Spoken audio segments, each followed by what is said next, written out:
what would a student need as skills in order to become a material artist, to be even considered in an interview, let's say? What we kind of look for is... Now hold that thought for a second, because the question that came before that is, what did you study? How did you get there? Why did you choose that career? And how did it help you to move forward into doing game art? Me and a couple of friends, we really wanted to study game art. We started applying to different universities in the UK, and we got accepted in a couple of them. So we decided to go to a certain university, and then there was a bunch of problems with my student loan, and that's maybe like a month before I had to start university in the UK. So I'm like, oh, now I can't go. So all my friends, they went to that university, and I had to stay behind. Even if I didn't go to study in the UK, I still have to do a good portfolio and trying to make the best of it. Niki Marinov is a master of software creation and one of the leading artists in innovation in material art. He has worked in several AAA studios creating stunning and creative visuals for the games we love to play. And today, he will help us understand his journey from being a student to a successful material artist of the industry. Now, let's get to it. Okay, guys. So welcome to another chapter of Game Art Uncovered. Today we have Niki Marinov. Hey Niki, how are you doing? Yeah, I'm doing great. I'm really happy that we can have this conversation. We've known each other for quite some time, but we've never had this kind of a conversation, so that's going to be quite interesting. Great. For those who don't know you, do you want to present yourself before starting with the actual interview? Yeah, sure. So my name is Niki Marinov. I'm a material artist at Frontier Development currently. I've worked on a couple of different big titles, such as Jurassic World Evolution 2, Formula 1 Manager, Warhammer Age of Sigmar, Realms of Ruin, and currently on a couple of unannounced projects. I'm trying my best to mentor people. I'm doing like one-on-one mentorships for free usually with people when I see any kind of potential. I'm trying to not get to a place where my mentorships will be paid. I'm trying to kind of make time for most of them, but obviously can't really make time for all of the people that want help. So I try to kind of help the people that are really passionate about it and really want to be in the industry. And yeah, for the most part, that's me professionally. And outside of my professional work, I like to do a lot of digital and film photography. I like to travel quite a lot, different countries, different cultures, experiencing all the different types of cultures. So yeah, that's basically me. Perfect. So right now you just said that you were working on a AAA studio, which is, I forgot, it was Frontier Developments. Now, Yeah. You've been working as a material artist for how many years? So I've been working at Frontier for 3.5 years, I think. And I've been kind of a semi-material artist for maybe another 1.5, 2 years. But let's put it at like 4 or 5 years, something like that. And I've been working for the last 7 or 8 years, I think, in total, maybe. Yeah, that seems about right. And yeah, it seems like a lot. Now, you're currently, the material artist on Frontier Developments, but way before, like when you started, what did you study? Because I've seen in your profile that you didn't go directly to game art, you went more into something. I also crossed while I was trying to find my way into the industry, into making games, that was computer science. How did you get there? Why did you choose that career? And how did it help you to move forward into doing game art? Because it's kind of like a big jump. You see, you're just seeing computer science. And for those who don't know how the career is actually quite technical. It's quite big. It's not something that you take easy. And then we jump to 3D art, and it's like, whoa, what happened there? It's actually kind of wasn't my choice, to be honest. A bit of a backstory. Me and a couple of friends, we really wanted to study game art, and we started applying to different universities in the UK, and we got accepted in a couple of them. So we decided to go to a certain university. We were gonna study game art. Everything seemed perfect. And then I got a call that there was a bunch of problems with my student loan, and that's maybe like a month before I had to start university in the UK. So I'm like, oh, now I can't go. That's a bit weird and unfortunate. So all my friends that we wanted to study together, they went to that university, and I had to stay behind.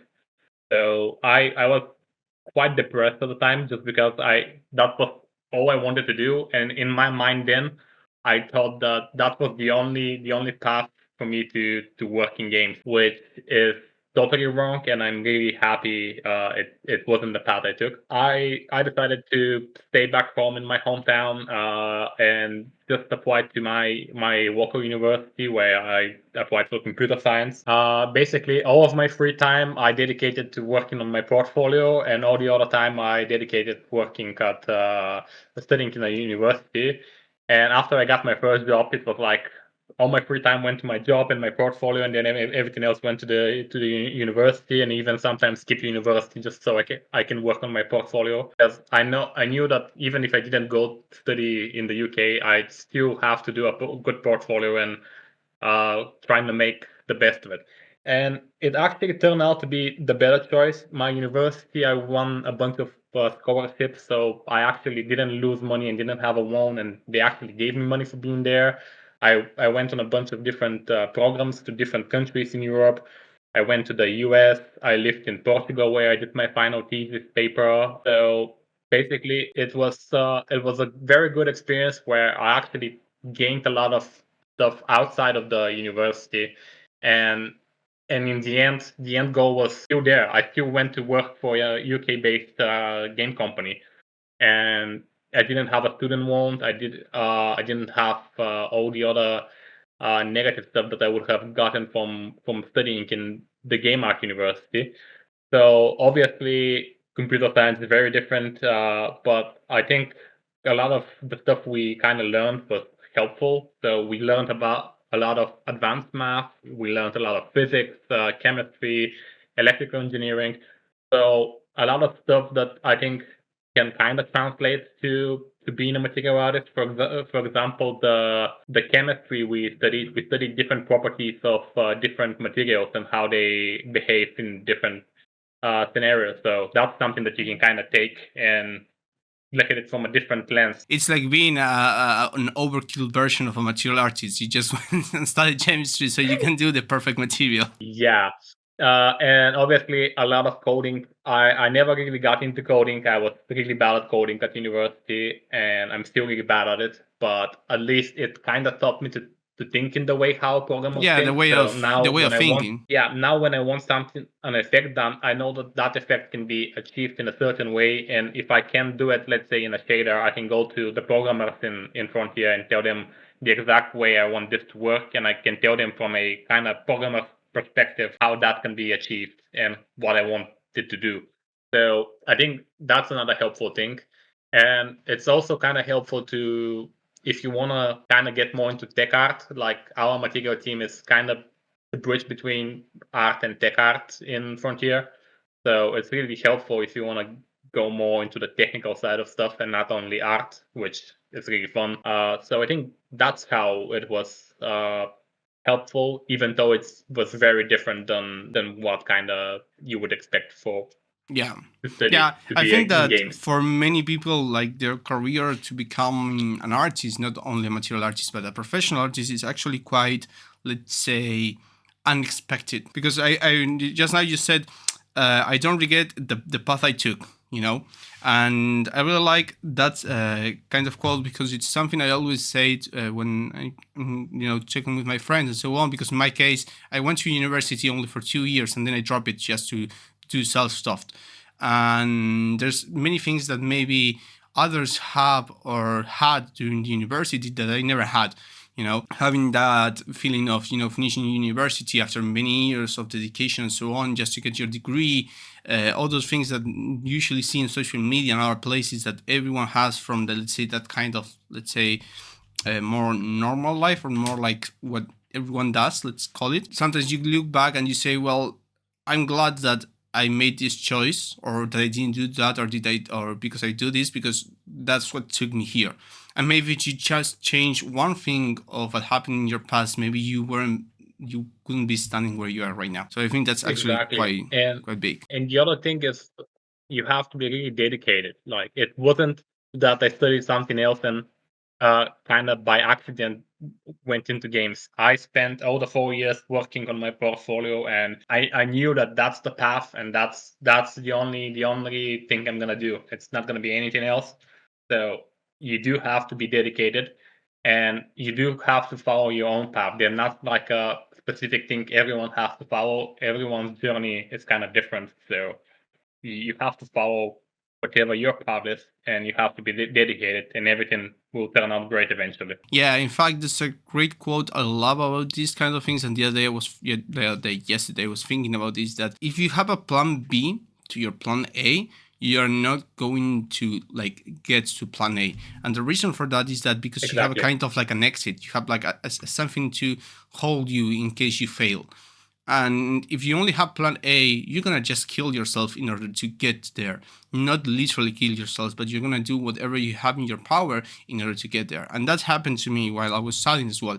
When I was trying to get my first job before we met, the only thing I was kind of thinking at that moment was like, I need to finish this before the end of the year. I need to get a job in the industry before the end of the year. If not, my parents are just gonna push me back into university to study something I don't want to study anymore. Not because I hated that. It's not because I found something I really love and I want to really work on and keep on pushing for the rest of my life. And I think that so far, I never think of something different rather than doing something related to game art and material art, you know? And I think that's something that already has pushed me for a long, like 5 years at least. And if in your case, well, it has pushed you way more, you know? Exactly. If you have, as you said, if you have any other plans, you're not doing the right thing at the moment. Like if you want to get in the industry and you're not sure, there's a bunch of other people that are more dedicated than you. So they're not gonna wait. They're not gonna wait for you to decide if you're sure you want it or not, because it's the very bad thing about it in the industry. It's very hard to get in, and if you want to go in, you have to be all in. That's the whole thing. Yeah, the thing is that it's also so much like everyone wants to work in the game art industry. Like, I think that nowadays you have a generation of people that grew up with games, you know, Yeah. mostly us as well, you know, more than people nowadays. Like, I think we got some games that were really good, like long time ago, and we were able to see the development of that. You know, we've seen from just a game that came in a small disc into what it is right now, what games have developed into. So it is a little bit more, let's say, fascinating, and it feels more magic. You know, it's like if I have to ask you, what was like your first game? Which would that be? The first game you played, the one you said that made you said, "Oh, I love the games." That's a very good question, and I'm not actually sure. So I think I got my first computer maybe when I was 6. So and my father had pre-installed like 200 games from somewhere, and like I had 200 games to play. I was like, wow, this is fantastic. And you had like one of those original games, like the first Need for Speed Underground, or I don't know, the Harry Potter games, like one of those very early PS1, PS2 era games. It skyrocketed from them. Like you have like all the other classics, and like you start loving that, and one thing goes to another, and there you are. But initially, when I started kind of looking at game art, I wasn't specifically looking at anything exactly game development. Like for me, I really like storytelling, and I like storytelling with like visual aspects. And for me, in the beginning, it wouldn't have mattered if I worked in film, in movies, or in games, or in any other production. I just wanted to do this as a job. And then when I kind of started playing with different stuff, I stumbled upon UDK. So that was before Unreal 4, even before Unreal 3. So that was the first kind of Unreal engine you had. It was very basic, and I absolutely loved it. So I was like, oh, I'm gonna do this. That's pretty good. That's fantastic. That's something else that you mentioned that kind of like I really like. And it's a very big distinction that many people really don't realize because they are only thinking about getting the job. Most of the artists that are professionals have, let's say, their own signature or their own specific interest in what they do art wise. Yes, as you said, you are a really great artist that likes a lot the storytelling of what you make. You know, you like telling a story with your artwork and so on. In my case, I like for my personal artwork, I always love and really get inspired when I'm trying to do something more cinematic. That's something I always like, and because once I've done one thing, I just want to push forward into something new. So maybe in the future I just make a cinematic, and after making one cinematic, I just want to do something else. But I think that's something that it's also that makes the difference between different artists. That is like their own signature on their artwork. Like if you go, for example, for Daniel Theiger, he has his own signature. He makes like just things that don't have sense in Substance Designer. Like, why the hell would you make a crown in Substance Designer? Like, for production is not useful, but for his personal brand, or let's say his way of working and what he likes, that's super useful as well. And that's exactly like his signature. That's so iconic that like 90% of the artists copied him for like the last 5 years. So like his style is iconic, and that's something every artist should have to find. It's like their own style, but that kind of takes a long while to figure out. Yeah, it takes a lot of time. Now, getting back to our previous conversation where we started, now on you started learning in 2016, for what I've read, yes, for computer engineering, but then you translate this into game art, as you have already explained. How did you manage to get your first job, yes, at Velocity Ventures, and what was your position in there? So that was a weird one. So even before university, I knew that I wanted to kind of do this, and I started kind of getting to these kind of networking events everywhere. So it wasn't like anything game dev, it was more like programming, IT, or hackathons, stuff like that. Basically, I went to a bunch of events, and everyone in my city, which wasn't too big of a city, kind of started knowing that, oh, you have like that student that knows how to do like 3D CG stuff. And at some point in my first year of university, one of those people that went to those networking spaces kind of reached out to me, and he's like, well, I have this idea for a second business. I want to try something. Do you want to kind of work for me? And he kind of, because he didn't know any other people, he let me choose the people I wanted to work with. So I kind of got two of my friends together, and we became a small team of 3 people, 2 artists and 1 programmer. And it wasn't really a normal kind of job, but it was, how do I say it? We kind of did these apartments in London in virtual reality.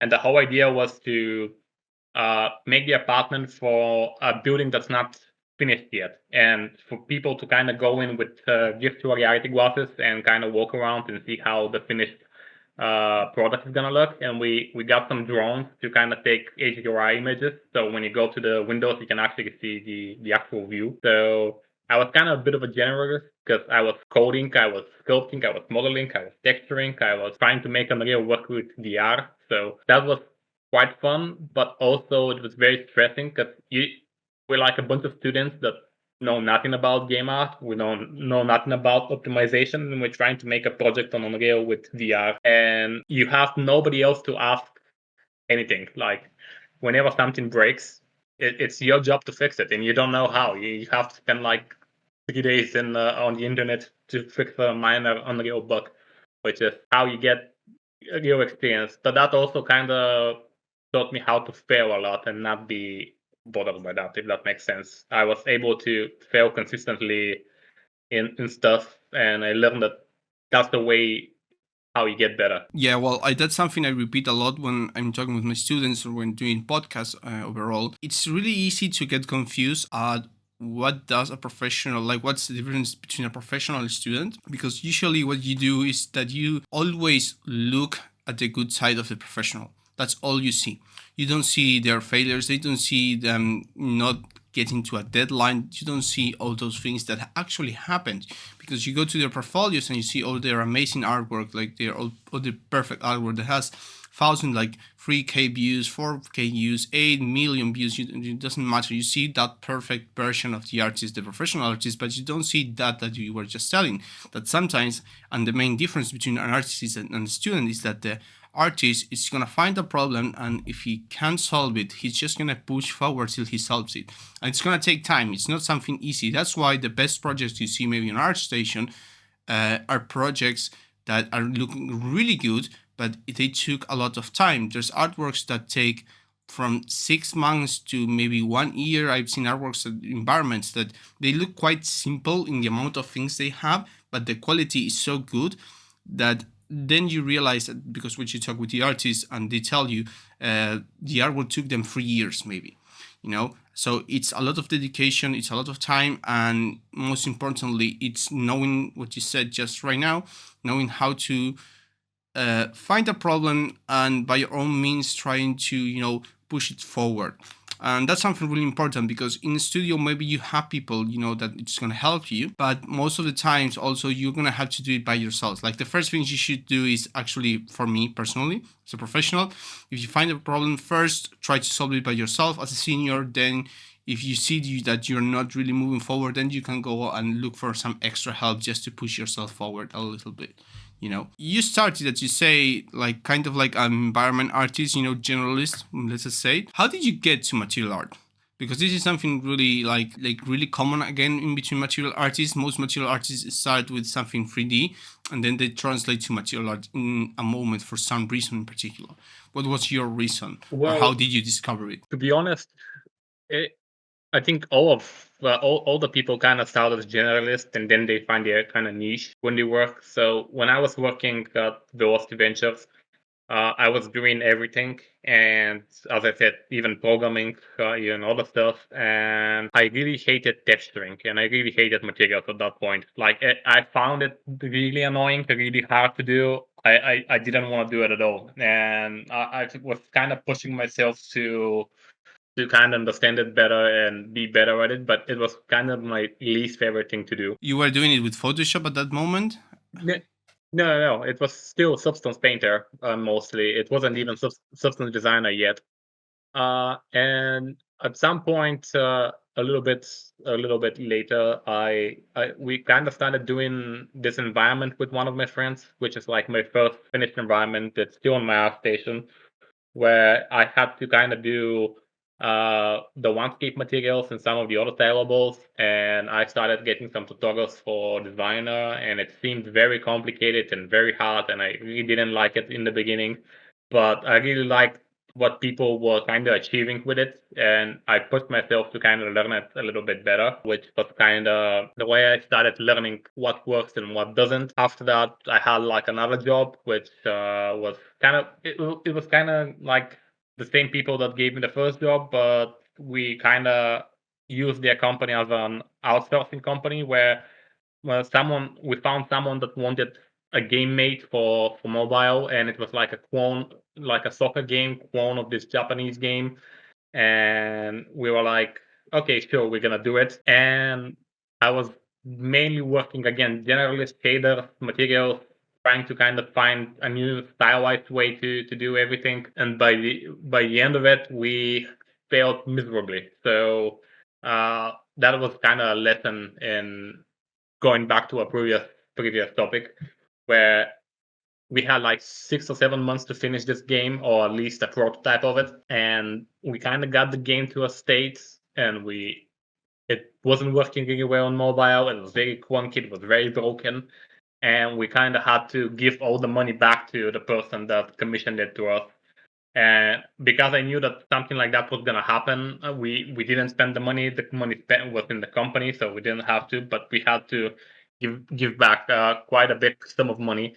And when you're kind of trying to lead a team, even if it's not your fault that the game was not working, you have to go there and say, "Listen, we fucked up, and here's your money back." And we really failed, and that really teaches you humility and how to be humble in that kind of way, and also taught me that even if I'm getting better, you're still working as a team when you want to achieve something. So it doesn't matter how good you are, it matters how good you work with other people. And those two experiences, those two things really pushed my love for material work, that I wanted for it to become even better. And then the final thing that really pushed me really far was I went in and started the Meat Map 2 challenge from Substance. I think I spent like 2 weeks for like 14 hours a day working on it. I didn't know what I want to do. I started concepting, I started working, I started doing. I had like maybe 4,000 layers in, in Painter. It was insane.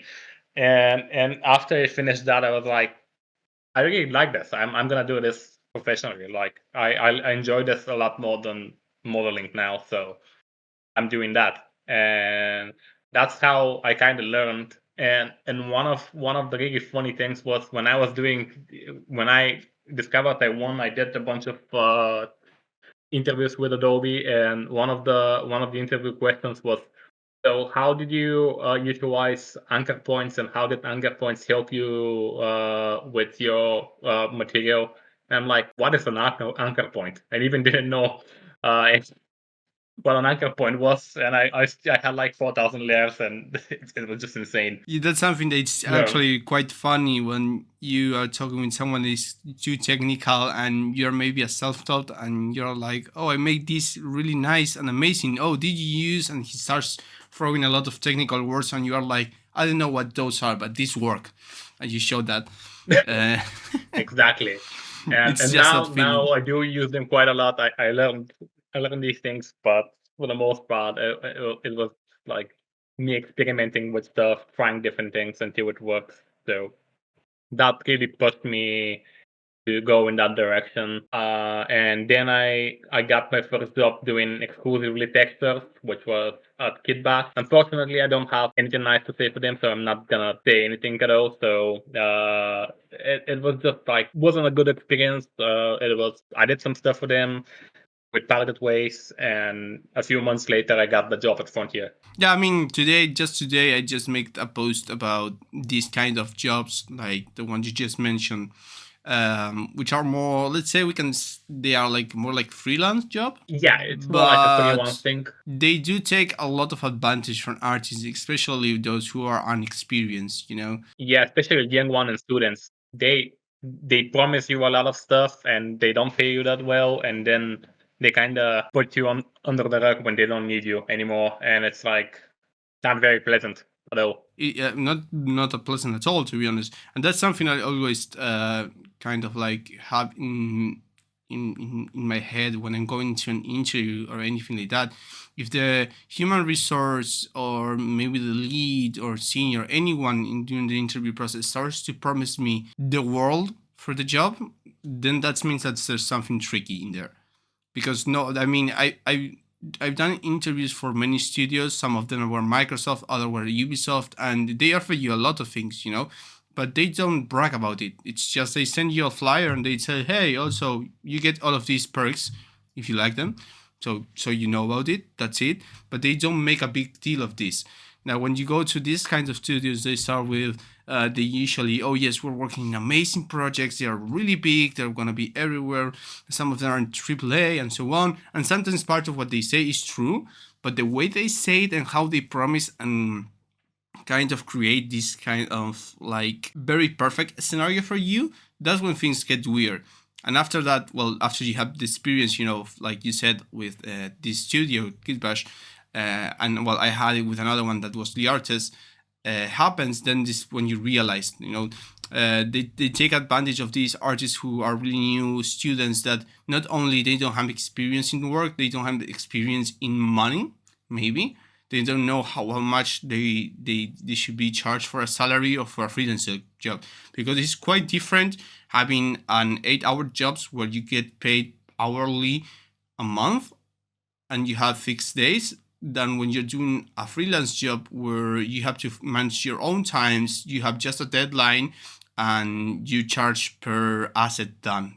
Yeah, exactly. And the other thing I should kind of tell artists here that are listening is, if you're like doing a freelance job and let's say you're in Europe and you're doing a freelance job for the US, uh, if you don't have a company set up, your own company or any kind of freelance model to do, any contract they offer you is not a binding contract, and it's complete bullshit. So they can give you the contract, you can sign it, and by the end of it, they can change anything they want in the contract, and it's not legally binding for them. So they tell you, we're gonna pay you this amount of money, and by the end of it, oh, we can't really do this, so we're gonna pay you half of it, and you can't do anything about it because the contract is not real. So you have to really look for those scams where the contract is not really binding when you're doing like these international freelance things. So the safest way for you is have your own company and sign the contract to your company, and that way those are legally binding. Yeah, I mean, personally, if you could get an offer or the idea of working for any of these studios, I would suggest not to. Not these studios in particular, the ones we mentioned. I don't know how these studios are working right now, if they have changed or not. This was like 5 years ago for me. Not to completely thrash Kid Bash here, I know that it's a lot better now. They started paying artists better, so I'm happy that they've kind of found errors in the ways they operate, but I don't know anything more than that. And I'm not saying for anyone don't work there. I I personally didn't have a good experience, so that's what I'm saying. And I don't want to say anything negative to the people I work there with, because most of them were pretty good. Yeah, but in general, these kind of studios where it feels tricky, I believe it's better to avoid it. I mean, it is experience. You can get experience from there. You're gonna get paid for sure, but you're not gonna get paid maybe what you have been working for. That sometimes happens a lot in these kinds of studios, particularly. So I think that for me, if you ask me, it would have been better maybe not to work on. Well, that's what I did in my case. When I got this freelance job at the beginning, and I already saw that this was really weird. They kind of tricked me with because of my inexperience and lack of knowledge at that moment, and also my desire of actually getting experience to get inside the studio. They tricked me into certain amount of money that was not fair for me, making me believe it was fair, and I didn't took the job. And not taking the job allowed me to keep on working on my portfolio and then getting the actual job that I was looking for. That was my case. In your case, it could be different. But again, if you feel something like this is going on, for me, it's better to just walk away, say, "Hey, this is not for me.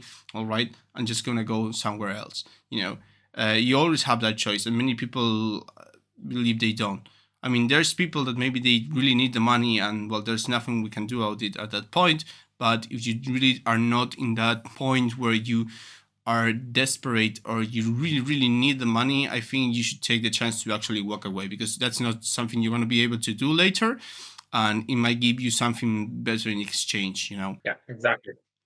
There's some question I wrote here. Yes, that you've been jumping from studio. You went on your own studio at the beginning. You said then you went to Kid Bash, that is more of an outsourcing studio or freelance studio, let's say, and now you're working on AAA. What would be for you the main difference, between working for the outsourced studio to AAA studio? And this is something. It's a question I always do to artists when they come here to the podcast, mostly because everyone has a different answer. And some people have worked more time on outsourcing and others in AAA. What's your take? What's your view in these two kinds of studios and how you work inside of them? Yeah, I would kind of like, if I can make an analogy, like the other smaller studios and startups and freelance studios that I worked with, it's it kind of felt like you're in the children playground playing in the sandcastles. You're not doing anything important, and this studio is like actually grown up people, and you have really smart people that know way more than you.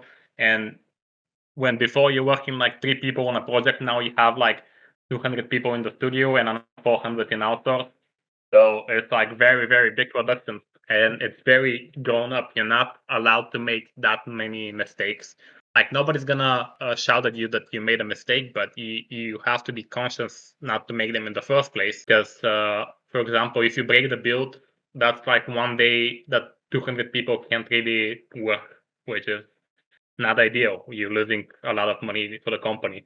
Uh, but I think the main thing that I really like is uh, having people that know a lot more than you always around you. Like in the first companies I told you, like we were like 3 students. We have no idea what we're doing. When something breaks, we have to figure it out ourselves, and we can't really ask a person why this works or why this doesn't work. It either works or it doesn't, and you don't know why. And in the big studio, they're always like very very smart people, a lot smarter than me, that they can kind of guide me towards what I need and how to grow and how to learn new stuff. So I think that's the main difference. And actually, seeing your work displayed in everywhere in the media is also like very different, very rewarding. Like for example, when I lived in the UK, I was walking in London and I see a bunch of posters with a bunch of screenshots from our games where I see my materials there. So it's like it's very rewarding. Like you're not doing something for someone else only. You're doing it also for yourself and for the people to enjoy what you've done, which is very good. Well, what you were saying just takes me to the next question, which is what's a day like? What's a day like working on Frontier in this case? You know, because that's where you're working. Like, if you could, and of course, taking care of NDAs, please. What does it feel to work? You know, in house in a AAA studio for this specific studio. I mean, it's for the most part, it's very chill. The very weird thing about Frontier is whenever you go to a different game with different people, it's like you're going to a totally different company. It doesn't have anything in common with the other game and the other teams. So some games it's very intense and it's very hard. Like we had a very tough production time on Formula One because it was a totally different game. It was the first time the studio used Unreal, and it was very tough to get the job done. We had to work quite a lot. And other games, very very chill. You don't have to do that much work, and everything is very relaxed and nice. And it really depends on the game and where the state of the game is. And the day-to-day stuff, well, for me now, I in the beginning of each month or each sprint, so whatever it is, I get like this task from my lead. So let's say go look at this level and identify from all the concept art what materials needs to be done, and make a list and let's talk about it. And then me and my lead and a producer start listing each material, how many days I think I need for that, and what we need to kind of do. So then I go in for maybe a month and go do a texture, a whole level, a whole set of things so they're consistent and nice. And we have like catch-ups with our directors, with producers, with our team each week. So for the most part, you wake up, you do a bunch of materials, you talk to different people, and then you do it again. But every set is different and every game is really different. Sometimes you have to do a lot more than just materials. Other times it's just materials. So it's a bit hard and easy to explain at the same time. So it's not only materials, but at some points sometimes it's only materials. So you get Yeah, it's like a lot of things, and that's something else I was going to ask you, because I know and I believe this, that there's some studios where each one has its role and nobody moves out of their role, while you have other studios where you are allowed to do more things. Yes, my case, for example, right now, I'm a senior material artist or a mid material artist. Um, I'm working all around material right now, but I already talked with my boss that in the future I would like to do or help him with other things more 3D related using Houdini. And that's something I'm learning. And he was really okay with that. He told me, if you can help me with anything, that's just gonna be accepted. And I mean, we're not gonna tell you no if you want to explore something else. He told me. How is that in a AAA studio? You know, in your case, because I know it. many people It really also. depends on the studio. Yeah. Usually. Yeah, each studio is very different, but in our case, we kind of try to stick to our roles, while the material team is a bridge between the art team and the tech art team, and we kind of have to go out of our way to kind of fix things and communicate with both teams. But let's say the art teams are not allowed to use Substance Designer just because they can do a lot more harm than good with it, and they are only allowed to texture stuff with Painter. And we're not allowing people to texture stuff with the basic Painter materials, the Smart and based materials because those are substance stuffs. Basically, everything we make in Designer, we have like this tool. We convert it into SBSRs and we put it into a painter library. We also make a lot of tools and generators and filters for them to use. So the art team is only allowed to use our materials and our generators and stuff, but they're allowed to use them however they want to. But they're not allowed to do stuff in design, and they're not allowed to use the substance source stuff. And the other thing is like if I see like an asset that has bad UVs, bad words, bad stuff, I have to go find the appropriate person to talk to and to tell them the problems and tell them to fix them because it's not my job to fix UVs and stuff like that.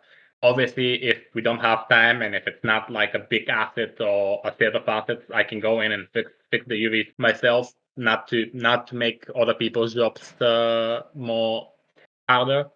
But the other times, if it's not my job, I'm not gonna do it.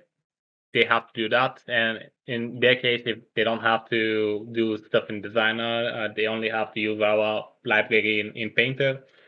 And we kind of our job is to kind of identify how a given set has to look, and then identify the style and follow the style and make everything consistent. And that's pretty much it. We kind of stay in our own lanes. Obviously, if you want to kind of branch out, you can speak with your leads and they can kind of give you directions for the stuff. For example, if you want to do shaders, if you want to do Houdini, all the stuff like that. But that's usually given to the more tech arty people, not the art team. So Yeah, well, that's something I get asked a lot because most people really don't know what you need in order to, become a material artist. Because you have a lot of set skills that usually appear on, the application of the studio, and most times you actually don't do much of it. Like for example, in my case, I remember applying to a studio where I worked that they were asking me for knowledge on Unreal Engine shaders, and I never touch a shader in there, to be honest. So this is these kinds of things where you don't know where to go with or how you want to build your own profile. Because in my case, as I'm more used to work on outsourcing studios, because I also kind of enjoy it more than in-house production, I like doing several things. So in my case, I am able not only to make material art and take it more technical to what it is Houdini, Uh, the main question from this would be, what would a student need as skills in order to become a material artist, to be even considered in an interview, let's say? So I would kind of speak from the point of like an interviewer now, because I've been doing interviews for the last couple of months, and what we kind of look for is, for example, people that can be really helpful for the current games we're kind of working at. So if you're, let's say, applying for Frontier, it would be very, very good if you kind of looked at our previous games. So what we've done on Warhammer or Formula One or the Planet games, and maybe even try to see what our material artists or me have done on the projects and what kind of materials, what kind of stuff. And that will kind of give you a general idea of where to look. So if you want to, let's do, well, not Frontier, let's do Ubisoft. Look at the game that the current studio you're applying for has worked on. Find those material artists on our station. Look at what they do, and you're really gonna get like a good idea of what the company needs.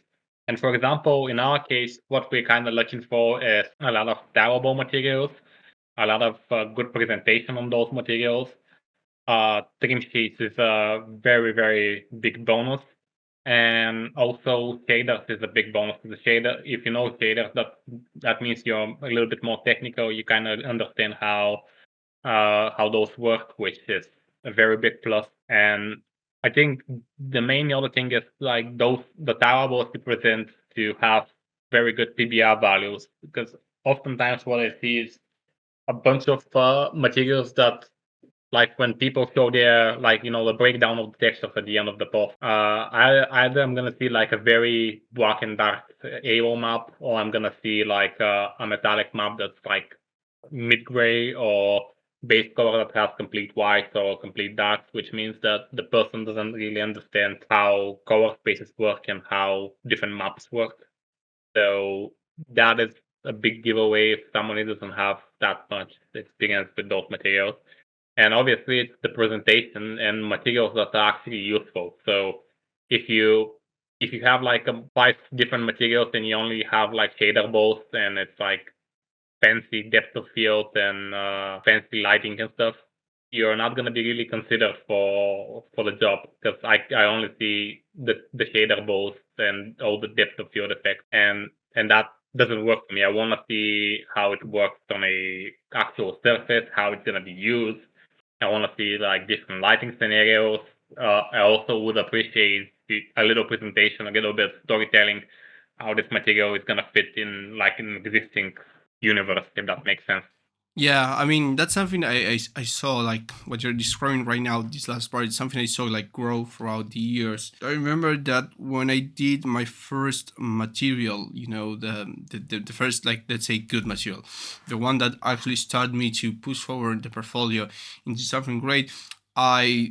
I got a lot of complaints from people at the beginning when I was making the artwork because I was not going to use a sphere render for the thumbnail. Everyone complained, like everyone, even professionals. They told me, hey, you should use sphere because of this, and this.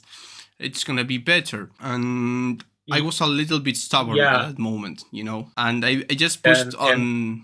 Yeah, yeah, I go was saying ahead. like even if you look at my portfolio, like at the bottom of it, it's 4 spheres, and progressively I've started to not do spheres at all. So now I don't even do spheres as the thumbnails. It just try to capture it with storytelling, lighting, composition. Like that's what makes a material good and a presentation good.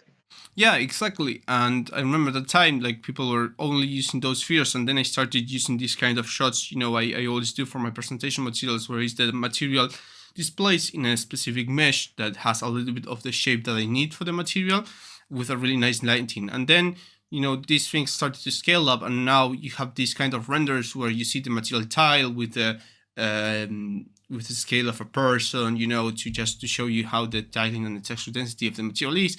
So it's always developing, and what you say that is really important is showing that your material works in an environment or works in a context, and that's really important, because many people, when they are working on material art, they just think on one material, and that's because they are not doing the full process. And that's really important, because first you learn to do materials. When you try to translate that to an environment, you're going to see that the overall composition of the environment is not going to look good with your materials, and that's because your materials are not cohesive between them, because you never practice them.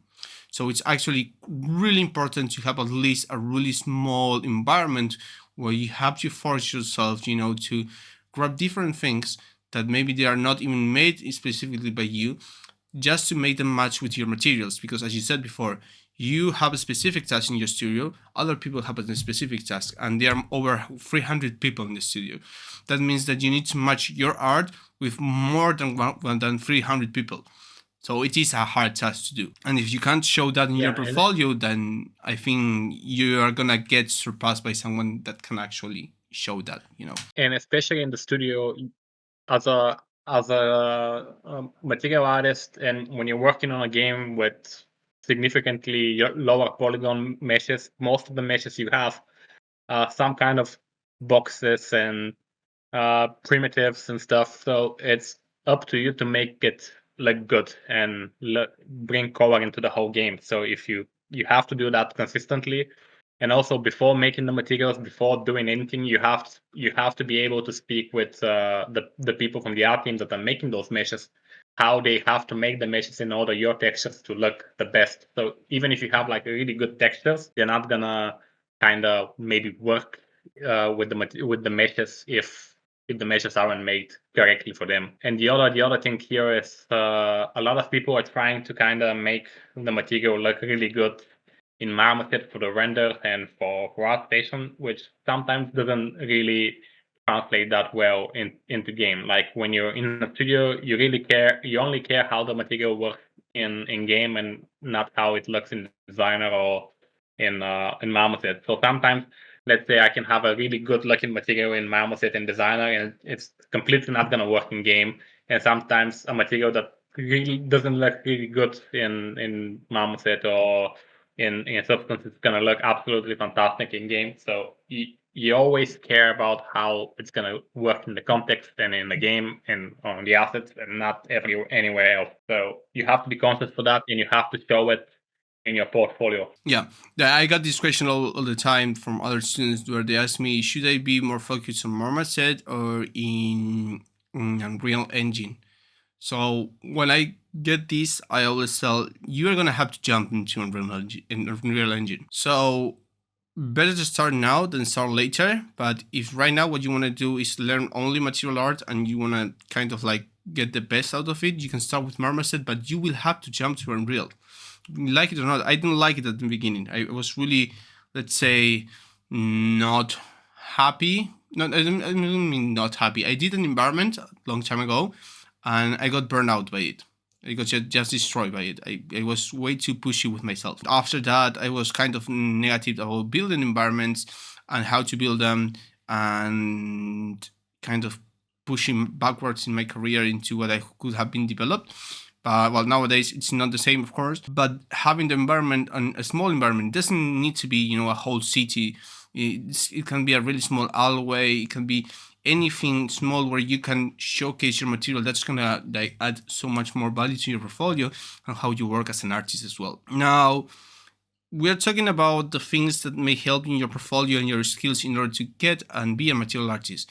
Could you be able to describe or break up the process or steps of an interview? Because this is something that we talk a lot in the boot camps, or I get questions about, is that which are the different steps of actually getting into an interview, going through it, and actually making to the studio. So people can at least know what to expect from the process, and they get a little bit more familiar and not so anxious when things maybe work different to what they think. So, for example, in our case, first of all, every interview is going to be a little bit different. Every company does them a little bit different, but I'm going to speak from how we do the interviews. So we try to do it very casually, the same way me and you are talking. And first we start talking about Frontier and all the teams, all our games. And for example, if we get some candidates that never they don't know the games we're making, they haven't played or watched the games. So obviously you're not expected to have played all of our games. Even the people that work on our games, most of them don't even play them because they're not for them. Maybe we do a specifically niche games. But yeah, just at least watch a YouTube video or play through just to know what we're doing and the style of the games, because we're expecting you to match those styles when you start working. So you have to be kind of familiar with what we're doing. And you have to kind of you don't have to want to work on that game specifically that we're now doing, but you have to want to do materials and present in the best way possible so that the game looks better and works better. And we try to kind of poke around about experience and knowledge. So, for example, we're gonna ask about previous experience where in this studio, what did you do? How did you do that? What challenges did you find?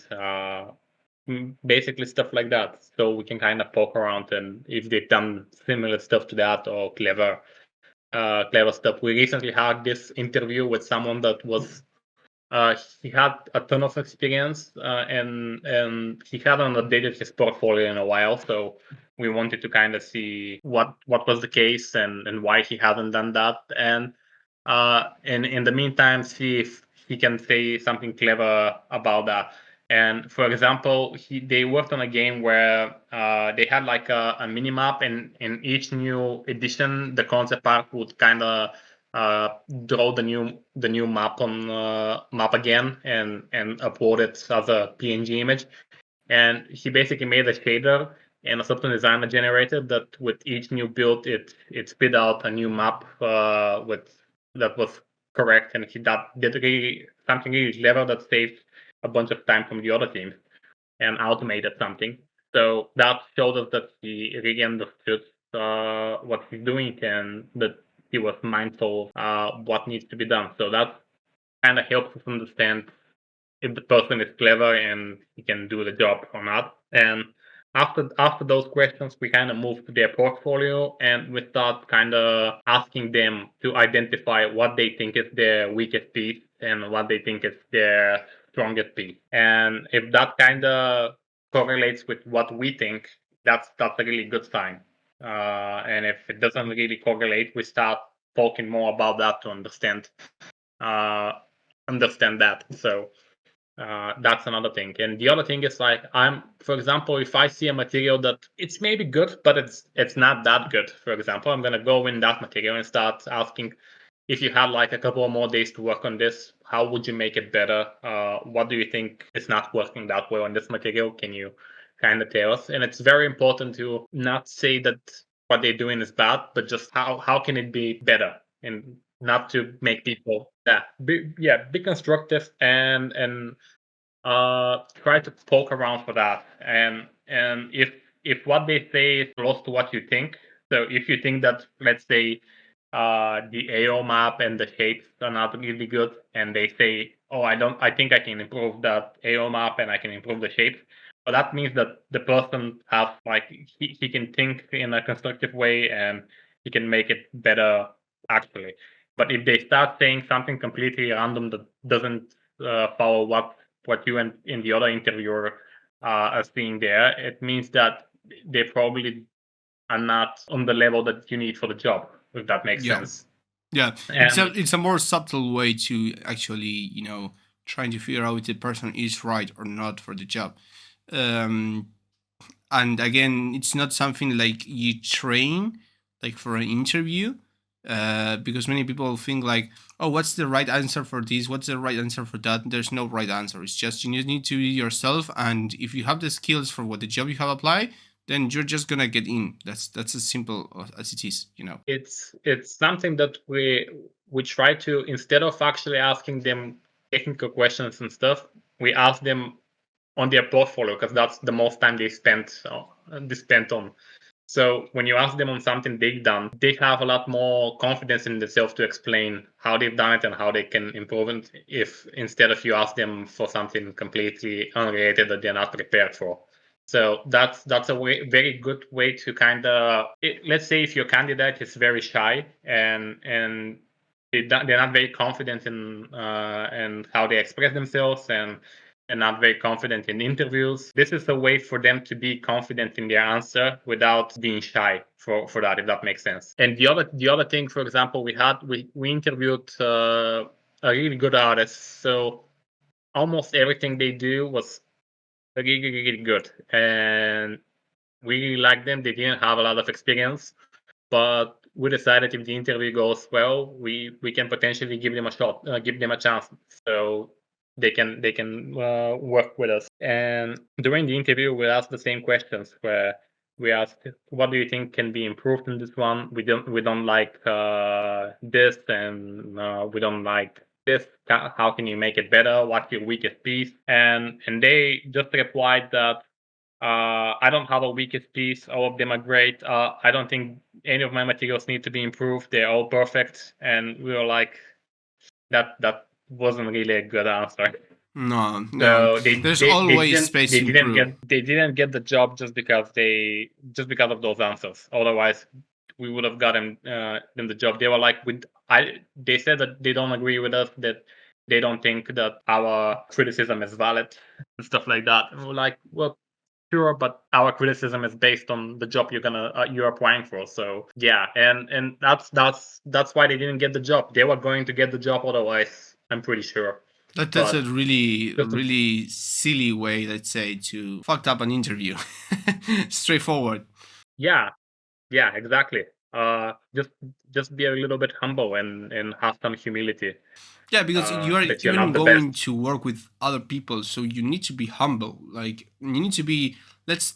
It's not about being humble. It's about being constructive, positive, and also knowing how to be a social being with other persons, people. Sorry.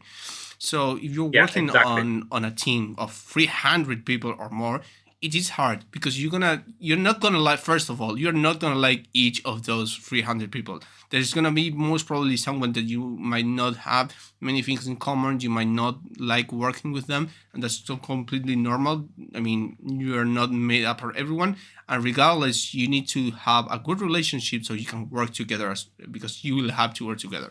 There's no other option. Exactly. And being able to, to be constructive, also kind of like understandable and caring with the other person, is just gonna make things easier for everyone, especially when it comes to communication. Because part of what you are saying is not only about, how they perceive things and they think about other things, it's about how they communicate the things. Because you can be constructed with yourself, but you maybe don't know how to transmit that, and it can be really bad, like received message. Sometimes I see this, that Yeah, people give exactly. feedback, and maybe the way they gave the feedback, it's too much aggressive, maybe. And sometimes they don't do it on purpose, sometimes they do, but it just doesn't Yeah, work. You're always. gonna have a fight in the job every single day, which is like that. It's the same thing. Always when when I'm doing my mentorships and somebody asks for a portfolio review, I'm kind of warning them.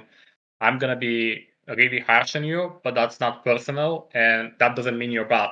I only want you to be better, and the only way for me to be better is to be completely transparent with what I think. I think that's another issue with some of the teams at work at Frontier is, for example, our team is a bit stricter. So when I started, my lead was giving me a lot of feedback, and he was like very harsh. He was like, that shit, start again," or "This can be better. So here's make this changes, and that's gonna be better." So we got this bouncing feedback from each other. So that's a really good way for you to kind of grow. I really became better really fast, real quick. I learned so much stuff in the first couple of months that was more than the stuff I learned for the last couple of years before that.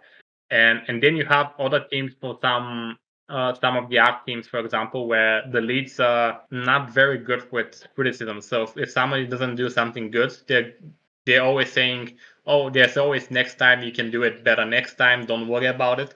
And sometimes you gotta be a little bit transparent that that person didn't do a good job, and it's not a criticism to the person; it's a criticism to the job. And when you kind of explain that thing to the person, and they, in a way that they don't get offended, it's a very good way to be better a lot faster. And I've learned so much stuff from my leads. They're incredibly talented and incredibly smart.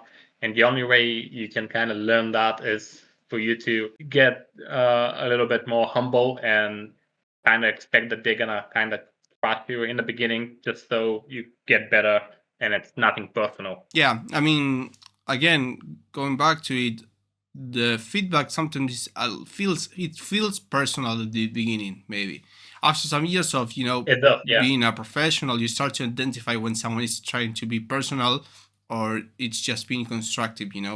By the way they say it and the tone they use and everything. But it's, if someone comes to you and they tells you that something is not good, maybe it's not good for real. Like, again, this is going to depend. There's a lot of people out there that like talking a lot, and they haven't done anything of their lives or anything are related, and they go on there giving feedback, and those people maybe don't know much of what they're doing, and yet they still talk about it. And those are the kinds of people that maybe you don't want to listen. But if you have a professional Well, just coming to you and giving you feedback, then I would take it for sure. that's the Dunning Kruger effect, where a lot of people just start and they think they're really good. After some time, they're gonna learn that they don't know not Yeah, much. I hope, And because if and not, and yeah, you shouldn't care. Like my goal is not to be like this world famous artist that everybody likes. My goal is to be good enough to get a good job so I can live my life normally and enjoy my job day to day. Because everyone needs a job, and the best job is the one that you really like doing. So I don't care if the for the negative feedback, if that feedback is not from someone I think is really good and better than me, and someone that I admire, or someone from my peers. If someone, let's say somewhere on some forum or some comment says, "Oh, that's shit. I can do it better." I'm like, "All right, do it better. I really don't care. That's not constructive. That's not good." And at the end of the day, it's not changing anything for my work or my life, so you shouldn't care. Yeah, that's great. Now, going back into the interviews overall, you always have this kind of first step where you try to know the person, with a human resource or recruiter, let's say. You try to know the person that you're trying to hire. Then you go for an art test just to figure out how this person works under pressure and for the specifics that you need for your studio. After that, after everything's said, you got all the interview, you already have the job, but you need to relocate. In your case in particular, how did it feel having to relocate, maybe how to get used, to maybe a different culture, different country, and so on? In your case, you did it like quite a several amount of times. I mean, you went to Portugal, then you went back to the UK, so you have moved around a lot. So it was quite difficult, to be honest, in the beginning. So I was expecting when I go to the UK for it to be kind of the same experience I've had before, because I've lived in Portugal, I've lived in the USA, I've lived in other countries, and everywhere I went, it was very fun. I made friends immediately. We started hanging out. We started doing road trips. Everything. It was so much fun. And moving to the UK was totally the opposite thing. So when I got the job, it was very stressful because they were doing the Brexit thing. I had to go there very quick before I needed visas. So I got the job, and they were like, "We need you here in 2 weeks," and I had to pack everything and move in 2 weeks and find where to live. And I went there, and I was in a totally new house with four strangers, and in a new country. I didn't know anyone there. And 2 weeks later, the second COVID wave hit, and I was kind of like a prisoner for 6 months. I didn't have anyone that I knew. I couldn't go out. I couldn't go anything. I was just in a small room working from my computer for Frontier in another country, and I was completely alone. So that was a very, I would say, depressing time in my life where I didn't have my friends. I didn't have my partner, my family, and no support from anywhere. So that was really harsh. But I think that was my personal experience, because now if you move, you're not gonna have this COVID wave hit. So you know, it's gonna be a bit different. But overall, I think that kind of got me really negative about the UK from the beginning. And even after that, when I made friends and when I started living, I always had this idea that I don't want to be there because I experienced that, and I would never know if that was just because I didn't like it that much, or just because I had this negative experience for my first impression of living there, which is kind of a different thing. I spent maybe 2 years there. Also, the other thing about the UK is that it's very, very expensive. Like even if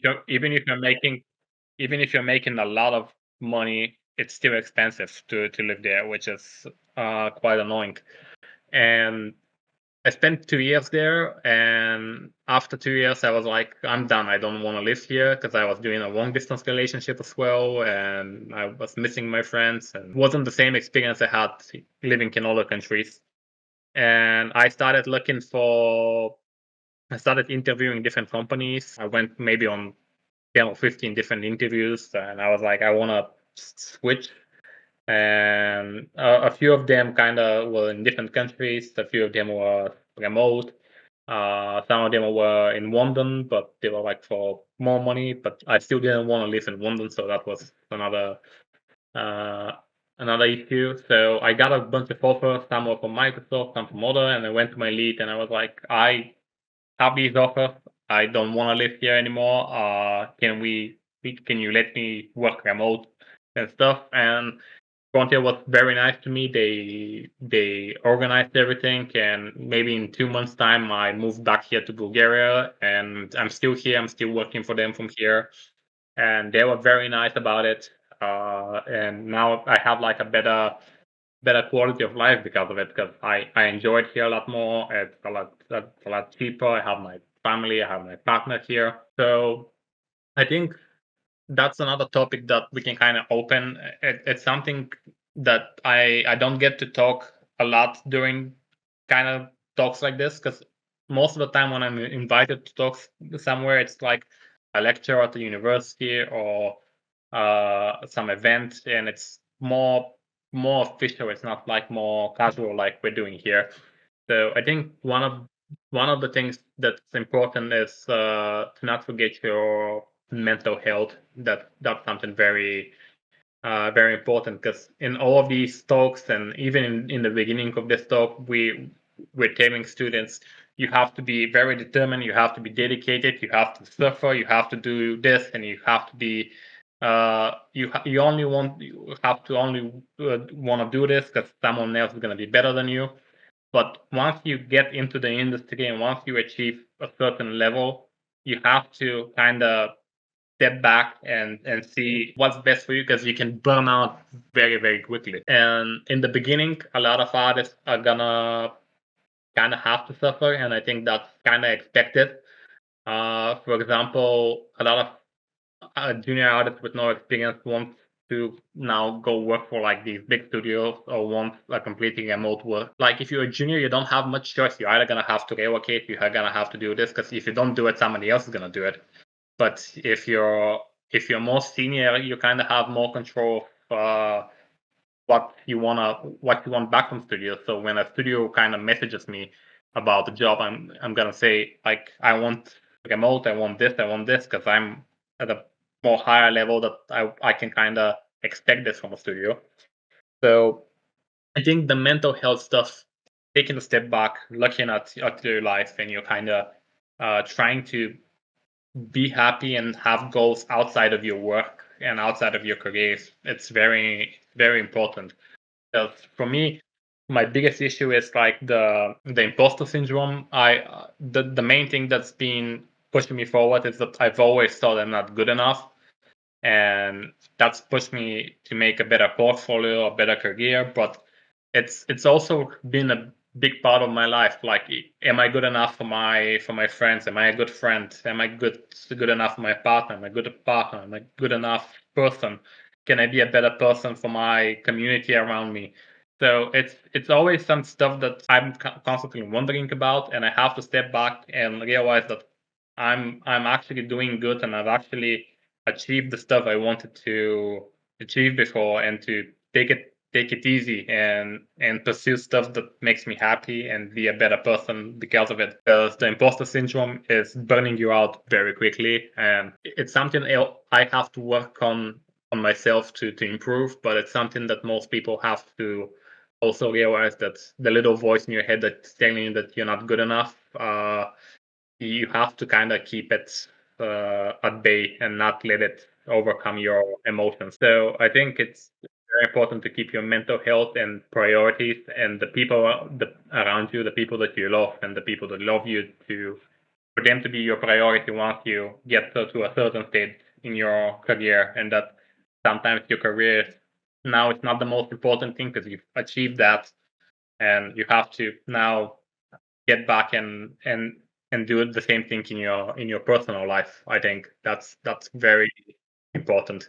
Yeah, I mean, it is super important. It is hard as well, and in fact, that was one of the next questions. That was, how did working in such studio or working in the industry change or mix with your personal life? And that's this is something like, again, I talk about this in the last podcast with Javier. It is hard to find a balance when we're talking about these things between what is our professional life and our personal life, our more private life. And I think it doesn't happen so much in other industries, and maybe because we are constantly trying, to get better, because the industry also asks us to get better. I've seen a lot of places, or I work in other places where, it's just the job is just this, you don't move out from this box. While in our case, we are always trying to do something new, we're always trying to push into something new, and most importantly, we always try to push ourselves, into new things. And that's the hardest part, because sometimes we push way too hard, and we don't realize we don't have more energy. And sometimes it doesn't it doesn't have to do with the energy we have. It's how much attention we take to other people. If you have a partner and you don't take attention to her, give her the attention she needs or deserves, then you're gonna have problems in your relationship. That happens a lot. In my case, some months ago, I had kind of like a breakdown. Let's say, I just decided I wanted to start with the community while I also wanted to get better, and I kind of disappeared for 3 months. Like, we have the breakup, we just split, each of us went their own way, and I got like super focused on game art. Now everything is all right. It's already been 3 months, and we are starting to date again. And I'm doing my effort as I do my effort with the community, with my job. I do my effort with her just to be there for her, and to actually be partners, and that's the other thing. It looks like it's more work, but that kind of extra work actually helps you to be healthy, other than if you just do game art. In my case, I'm doing game art, I'm doing content creation, I'm also going to the gym because I have a specific my ideals and what I want to be as a man for the future. I want something in particular, and I have my goals, so I have other kinds of goals. And well, of course, having friends and a couple, it's also quite, let's say, important for me. Yeah, I think, in my case, my partner is also in game art, so that kind of saves me some of those issues. But you also have to balance that. You can't always be pushing, as you said. And you brought the gym, so the gym is something very important. Even if you don't go to the gym, you have to be active. You have to do sports because it's very good for your health. It's very good for your body, and it's incredibly good for your mental health. It's some place that so if you go to the gym and you have you put on those heavy weights, and the only thing you're thinking about is those weights not to crush you. So that's a way of kind of clearing your head. You're not thinking about anything else. You're not thinking about game art. You're just thinking about surviving the steps. So I think that's very kind of positive to get your mind out of the other stuff. I mean, it's weird. It's weird because I don't know how healthy it sounds when you say that way, because I also say that way. I go to the gym so I get enough weight on top of me that I don't have to think about anything else, because if I think about anything else, I might get crushed by a lot of weight. Exactly. Yeah, it doesn't sound it works. that healthy, but the moment you get out of the gym, you kind of feel like you not only have like this session, but you also kind of, your head is very clear, so you feel very relaxed afterwards, even if it was like a heavy set. Yeah, I mean, you are tired. In my case, I'm really very tired, but my head is not that noisy, let's say. Sometimes it might, like, I don't know if you ever had that feeling like you maybe had kind of a rush or too much work out of the blue, and then you just go do something else, do something new, have a nice rest, or maybe train. And when you get out, it's just like you're all right. Yeah, you're rested. You haven't rested, but yet you feel rested, in a way, or you feel more like more energy. So even if it's not the gym, go for a run or go for a swim or something else. Just be like active, and that really helps you kind of balance things out. Because when your head is clear, you can kind of focus on what's important. And yeah, it's very important to balance stuff out, because like if you're constantly pushing, you're also kind of missing on life. Like if you're like, I'm not gonna go out, I'm gonna work on game art, but your friends are going out, they're having fun. Like sometimes it's not worth missing on life and your friends, just so you can kind of make another portfolio piece. In the beginning, you don't have much of a choice. You do have to push. You do have to miss some of those things, but once you kind of get better, you have to take a step back and enjoy life as well. Yeah, you have to relax at one point of your life. I mean, there's people, and I include myself into that kind of live life more focused on what they want to do for their future as a professional in their career than actually getting to do things with other people, kind of like what we call living life. So I think that different people have different ways of living their lives, and I mean, you need to find your way of living your life. Like, for example, in my case, I'm still trying to find it because there's a lot of things I really like to do that are productive, but there's also a lot of things I really like to do that are non-productive. So you need to have a way of finding that kind of balance, between those things. And when you find a balance between those things, you realize that you start to build a life for yourself. And yeah, and that's not something that happens from one day to the other. It's something that happens with years and years and years of And living. and one other issue that I'm still trying to kind of fix it for myself is that a lot of you kind of start living with this mindset when you're first trying to get into the industry. You're always thinking, oh, in 5 years I'm going to be in this company, I'm going to be working this, I'm going to be doing this, and once you kind of achieve that, you're still thinking about the future. So now I sometimes catch myself always thinking about, oh, in 5 years I'm gonna have achieved this, I'm gonna have been to these countries, I'm gonna have X amount of money, I'm gonna have achieved anything else. But I'm not thinking what I have now, and I'm not living now, I'm living in the future. And that's very unhealthy. Like you should have plans for the future, but you should also try to live now. And I'm trying my best to not to kind of get rid of that mentality that they had before, because you in the beginning you need it to make it into the industry, but after that you kind of have to get rid of it, and you kind of have to live now. And that's something I'm trying to kind of fix in myself and get better into not thinking so much about the future and just enjoying life now. It's really good to, as we were talking before, have a balance between those things. I think we talked that with Javier last time as well. That is that sometimes you get too consumed by the future or get too consumed by the present or even the past. Especially with the past, it's very important to let your past be your past and not define what you're going to be your present in your future. And for example, last year when I was with my partner in Bali, we went to this temple, and I'm not really religious, but we went to this Hindu ritual thing where it was like in this cold pool where there's like holy water, and you have to go in, and you're there for like an hour and a half, and for the most part, you have to go there and say to yourself, "Oh, all of your past mistakes, that you have to let them go, and you have to forgive yourself for what you've done in the past, and only look at the future." And even if you're not religious, that's 1 hour of your life that you're in total solitude, and you're only thinking about how you need to forgive yourself and let go of everything that's weighing you down. And that's a really good mental exercise to let yourself know that your past is not defining you, and you can be whatever you want, you can do whatever you want, you just have to just want enough. Hmm.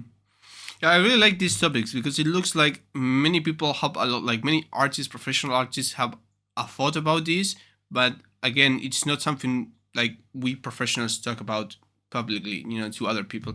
So we might arrange something to kind of have another kind of meeting with maybe other artists like Javier or and Kai, just to talk about these topics in particular, because they are actually quite interesting, and I think they're also going to be super helpful for people. Not thinking about any other thing else, that just it is helpful. Like, this is something that is not talked about, and most of us have to kind of like figure it out as we kind of grow and have these problems and wanting to find a solution to these problems. So yeah, but now let's make a big jump. Yes, let's change kind of the topic, and let's go to what I always do with our the bonus questions. Now this is a mixture of questions.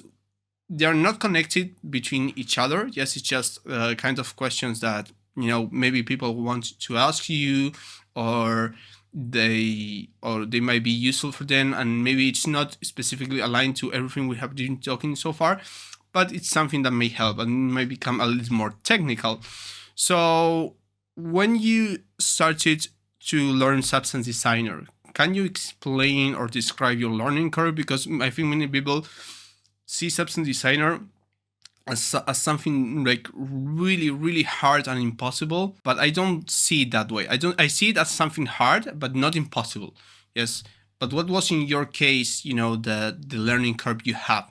So yeah, the learning curve designer is very hard for people that never done anything similar.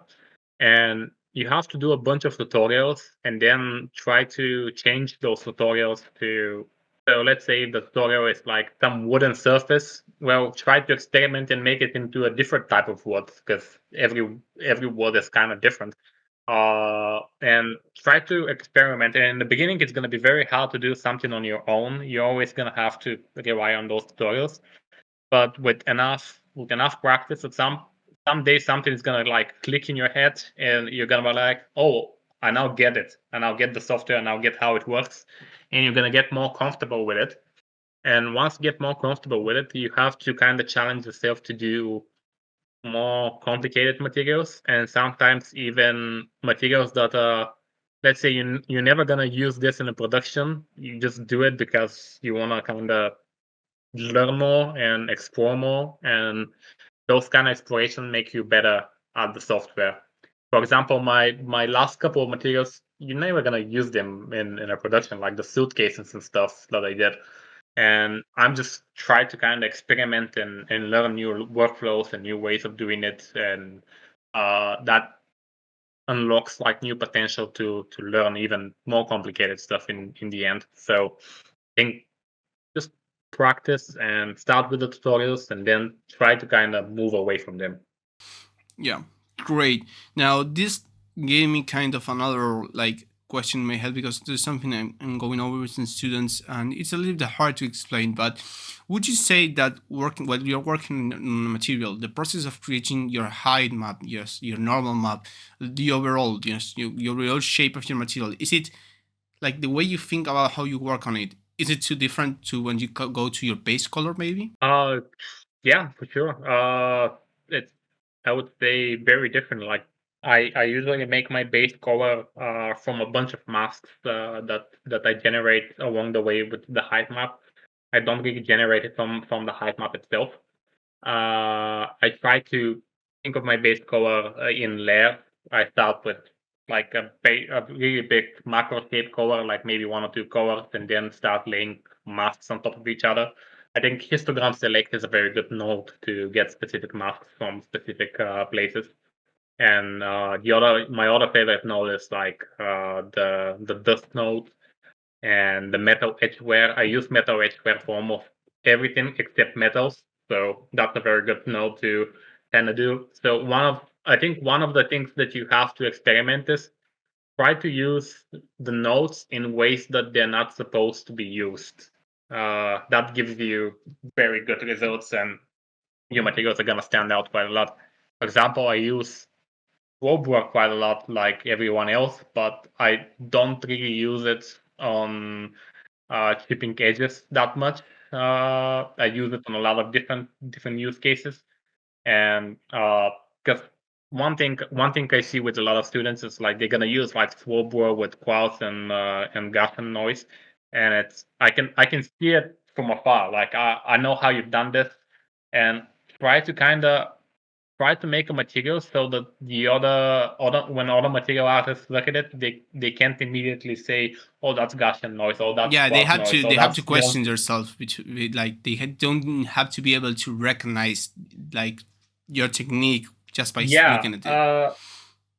Yeah, we interviewed this person. Like the material was very good, and I'm like, "You've used like Grunge Map 13 for this, right? It's Yeah, it obvious. happens a Like lot. I can see it." Yeah. Try to while it's not wrong and it's not bad, a way to kind of improve your materials is to kind of try to mask that so all the material artists can't spot it, and that way your material is kind of better in a way, Yeah, more just because original. you're not doing the basics. Yeah, what I always try to say to students is that they try to explore more than just do the things. Like, I feel like every time I'm with a new students, what happens to them is that I show them how to do something, yes, and they follow up what they do, but they don't see anything new. Like they almost use exactly the same notes, the same process, and everything. And well, I mean, part of it is like I show them, they record it, they do it, and that's all right. But what I always try to push them to do is actually explore what they're doing. So yeah, this is how I do it. Try to break this down into steps and try to do your own version. Try to explore. Try to use nodes that maybe I'm not using. Try to think of what you want to achieve, what you want to shape, to build, and try to look for nodes that can be useful for this and how they can actually change what you're doing.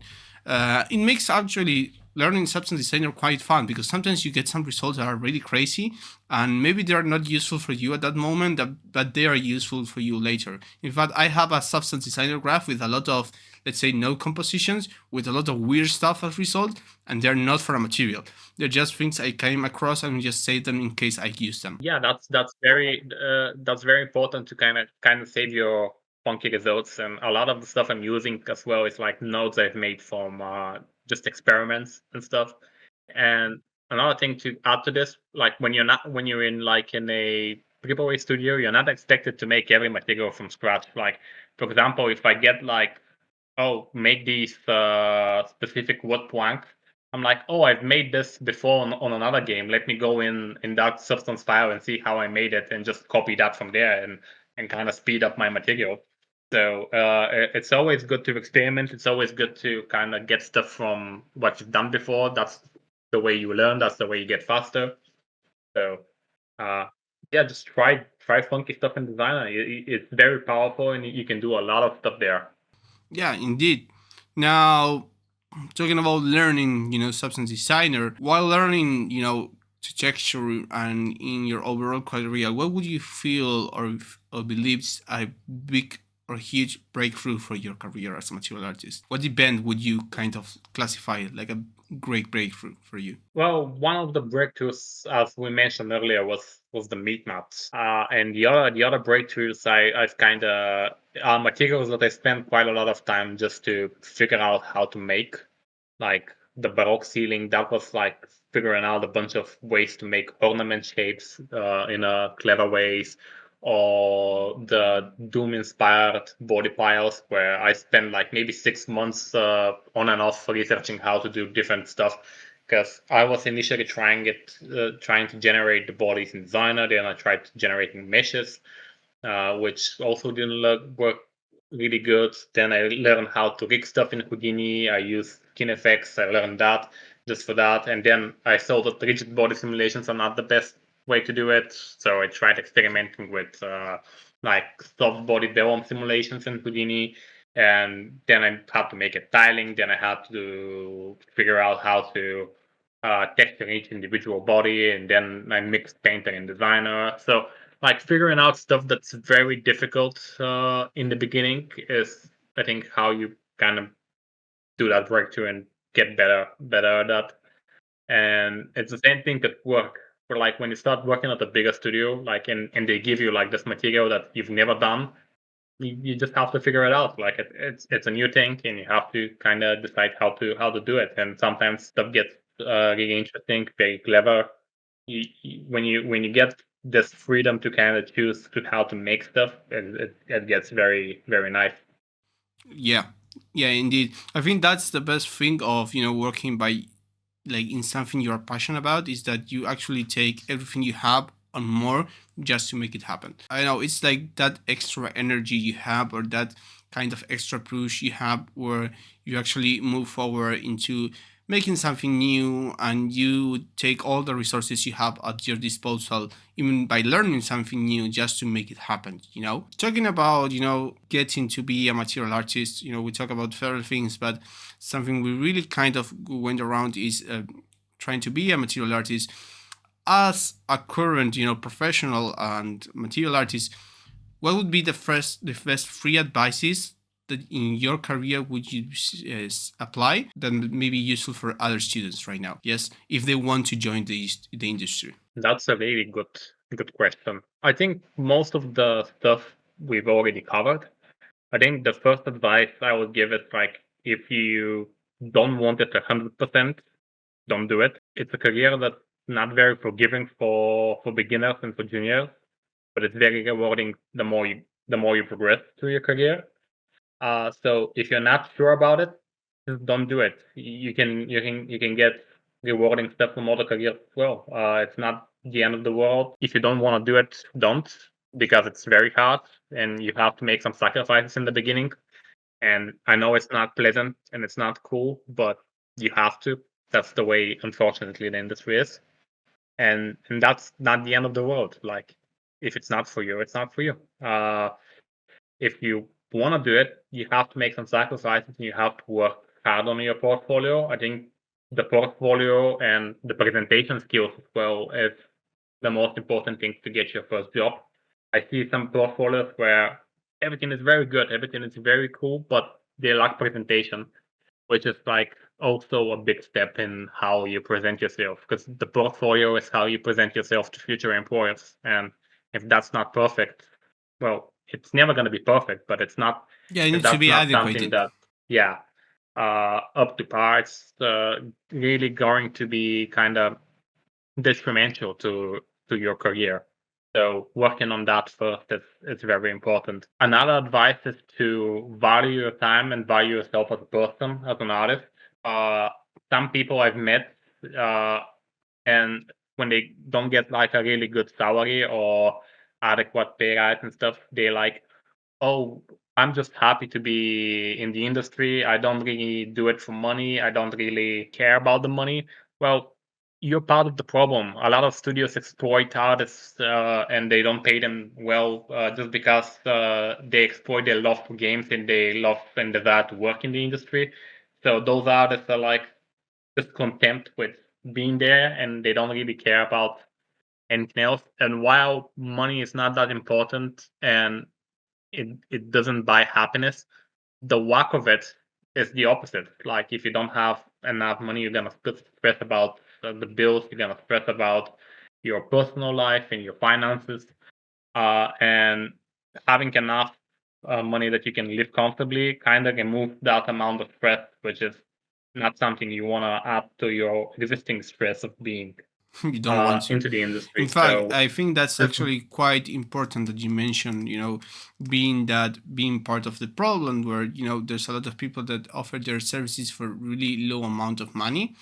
It is hard, although sometimes, trying to um, talk about these topics because it's about sometimes it's about just the respect you have for yourself. If you know that exactly, you're working for someone, you need to get paid because that payment, just that salary you have, is the compensation for the work you have done. It's an exchange. I give you certain amount of hours of my life to work on this, and you pay me this. And what they are going to be paying you is just a really small percentage of what they're going to be making. 100% of the times, because that's how business works nowadays. So exactly, and you need to be you need to that's yeah, you need to take care of yourself. If you don't care about yourselves, no one is going to care about you. You need to make that clear as well. Sorry, you want to say yeah, something? money doesn't have to be like your sole purpose of being in the industry, but it's also like you shouldn't be doing it for free. You have to have your self-respect and you have to live a decent life. Everyone deserves to live a decent life and have a happy, normal, fulfilling life. And you can't really do that if you're trying to just survive, which is how some studios do it. And in the beginning, when you were a junior, you you would have to kind of take a lower salary. You would have to kind of take a risk and relocate.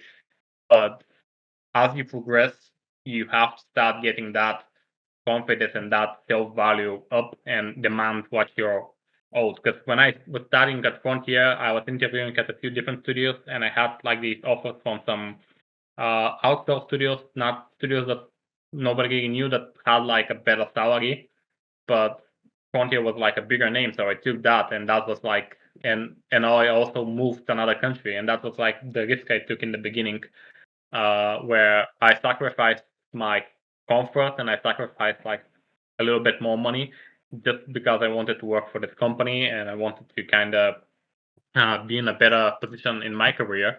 But as I progressed, I now can value myself more and I can demand more from certain companies in terms of like conditions and from money. For example, as I told you, I got a few offers when I was interviewing, and I went to Frontier and I want to work remote and live outside of the UK now, or either I'm gonna go to a different place. And now when I have this experience, I can make those demands.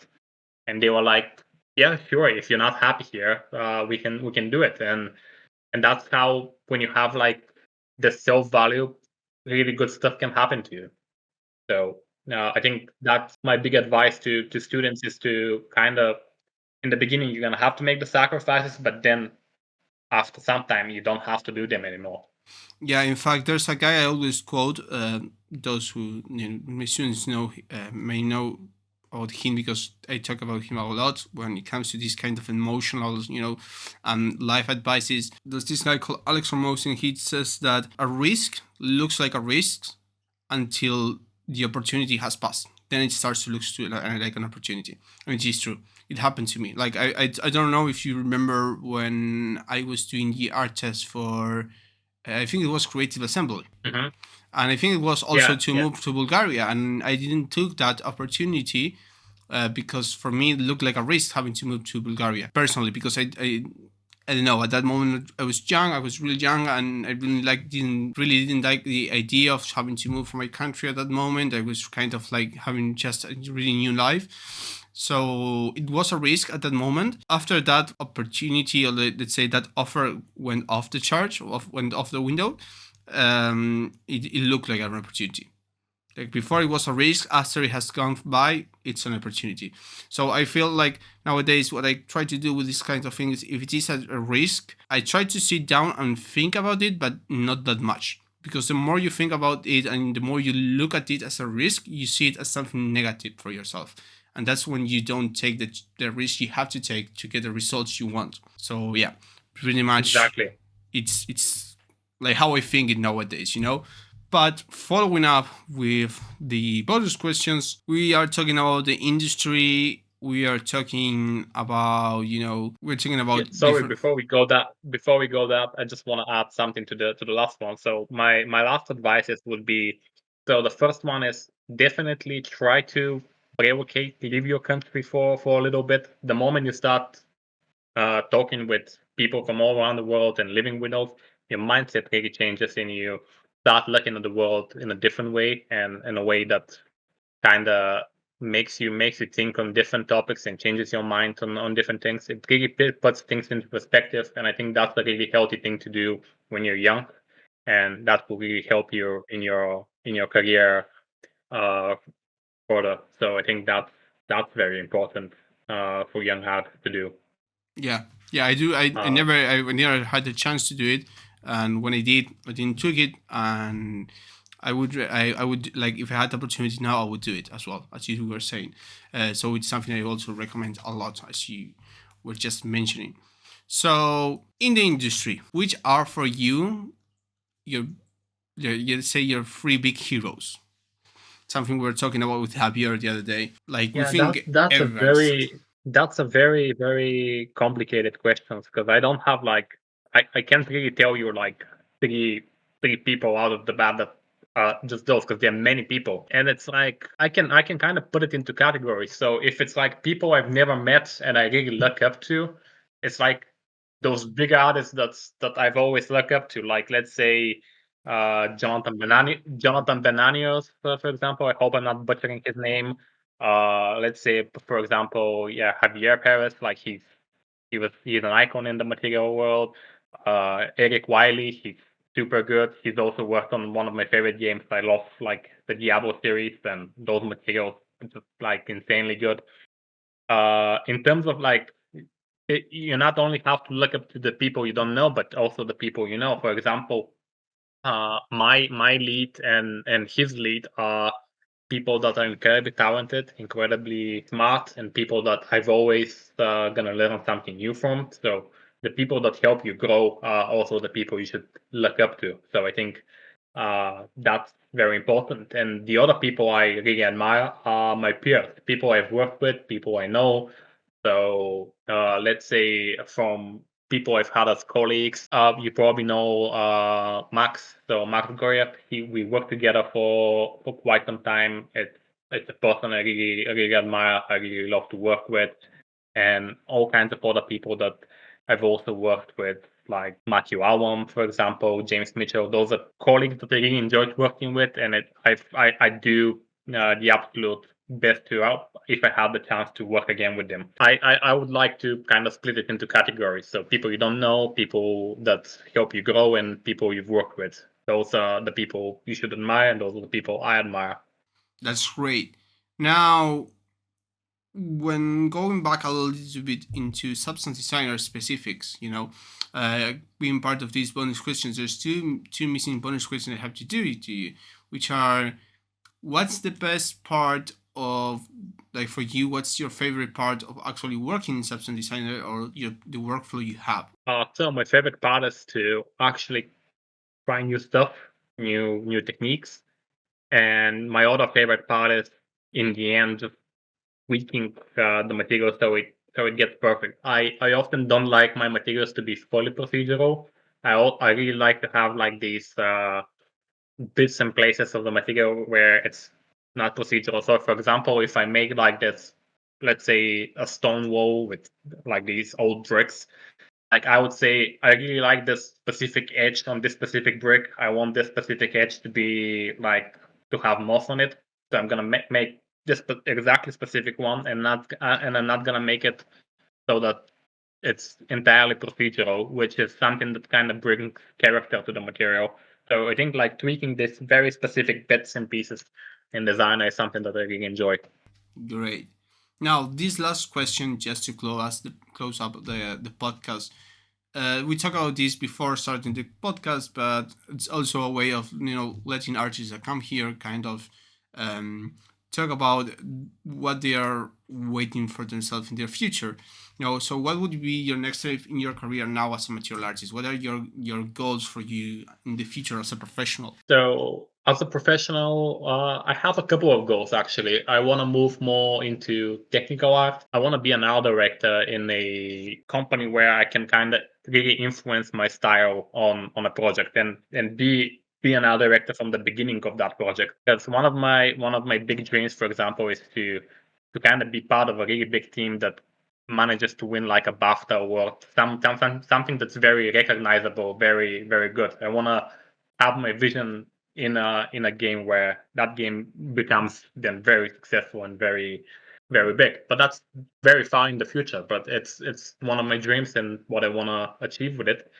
And the other thing is I want to kind of start mentoring more people and make it like a more consistent thing, more of a platform where they can kind of ask questions and have it more consistently for example, maybe in a blog post or videos and stuff like that. And not only the way I'm doing it currently, where I'm taking a bunch of people and we're having like one-on-one sessions when they need it. So I want this to be kind of have to expand it a little bit just so I can be more effective in helping people, I think. So I think that's what I want for the future. I think career-wise, at least. I like how many artists, like inside the martial art career, they have a lot of similar goals into that. For what I've been talking about lately, many, let's say, senior artists and lead artists do want to make a change, or they realize there's a need for a change in how people learn. Mostly because I think that nowadays, if you go and try to get into different communities, in different social media, let's say Instagram, LinkedIn, and so on, most of the big studios and everything, they're talking a lot about professionals, and their work environment, but there's nothing about students and what's in between students and professionals, that part that is missing that actually takes you to the professional area. It's also like I want to help artists because I know how hard it was for me when I was learning, and also uh, I find the need to eliminate the gatekeeping aspect of game development, because game development has always been kind of people were gatekeeping how to get into the industry and how to be successful. So I really hate gatekeeping, and that's something I want to kind of get rid of. Because in the beginning, when I was learning, I was just messaging everyone I could find, like professional artists, just for advice. And I didn't have like these podcasts and these talks that are now available. And I was just messaging people, and most of them were like, I they were just gatekeeping and not gonna tell me anything and just telling me off. And there were just a few artists that helped me, and those kind of brought attention to what I needed to do to improve. So that's why I'm doing helping other artists for free now just because I know how hard it is and I don't want to gatekeep any of it because it's a fantastic profession and everyone who gets to work it is very lucky and it's a very fun job. Perfect. So, Nikki, thanks for coming today. It was a really nice session, and also to talk with you after so many years that we've been in touch, and that you already gave me quite a hand with it while working and becoming a material artist.